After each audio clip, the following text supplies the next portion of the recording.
Yay, violence. Yeah, I saw your stream where you put it in A tier above, and then you put like Oshi No Ko and S. I was like, okay, I agree with that though. No.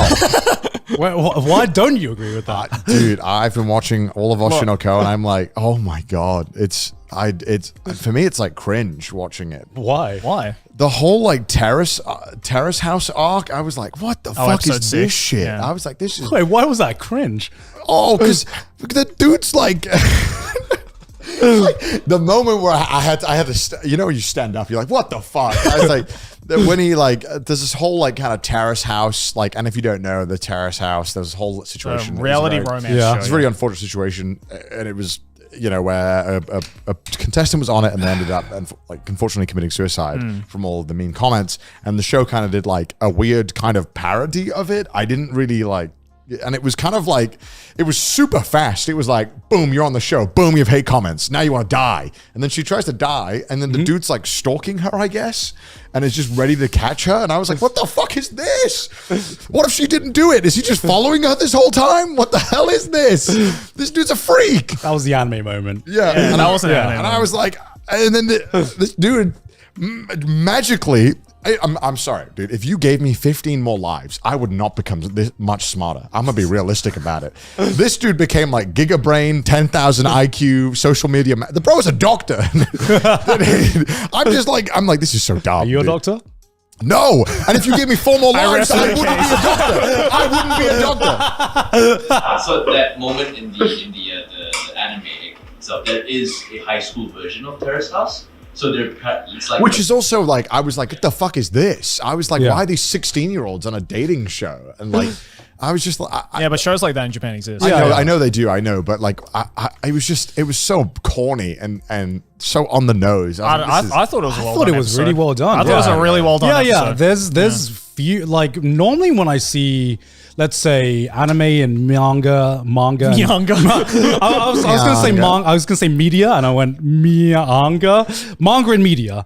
Tackle like internet's kind of like culture. I think it does the best job I've seen. But there's still some moments where I'm like, oh, that's cringe. I feel like you say that because you are inside the industry, you know, so you know how things like really are. It's just how like there was also like another thing where it was like.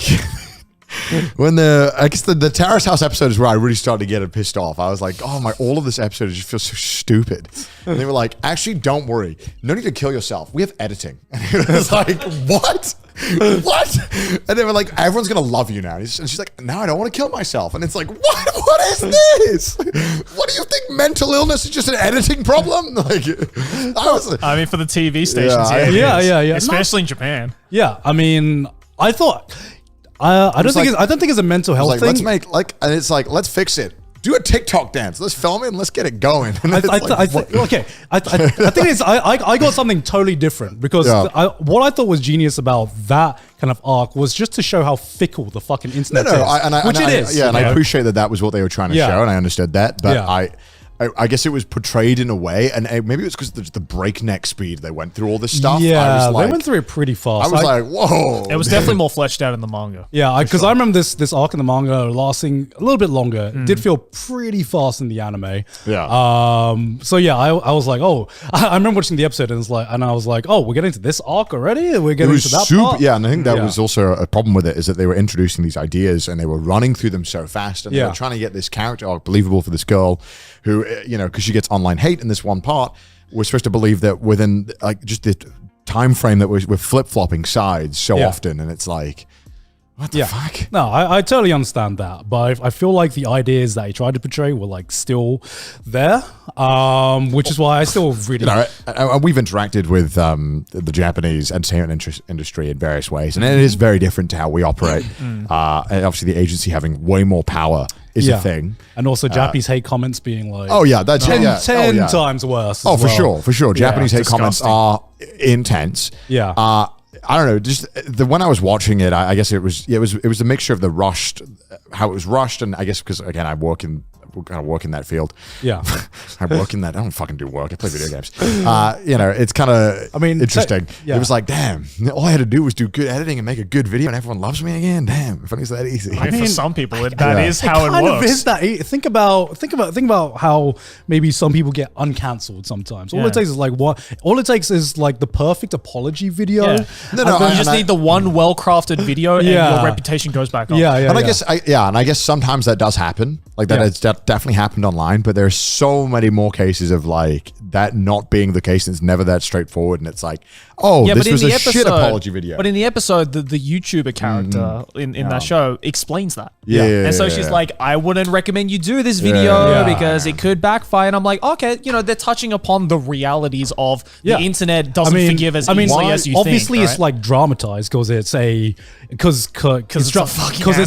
fucking anime. Obviously it's dramatized, but I appreciated that they were saying things, and I'm like, yo, that's kind of legit. That's kind of legit. Yeah. That's kind of legit for how things work. It's a bit more dramatic than what we're used to. It was super dramatic, and I guess that they were trying to keep that, like, show the dramatics of it, but then also not commit to it because he magically turns up from stalking her, I guess, and saves the day, that was weird, right? Like he's like following her in the street. Yeah. Like, this guy's a freak. Like, I do not like the main character. Like, I actually don't like the main character either. I fucking hate this guy so much. He's fucking weird. He's like Walmart Light. Yeah, oh my God, I can't stand him. And I think that's part of the reason why I can't stand the show.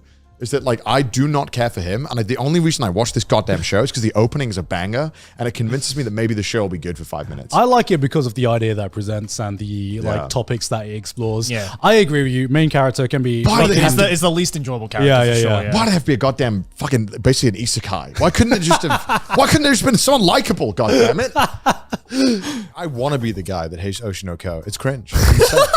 It's cringe. I'm gonna say it, okay? I don't mind. He's drunk! He's drunk! 無敵の笑顔だらすメディア知りたいその秘密ミステリアス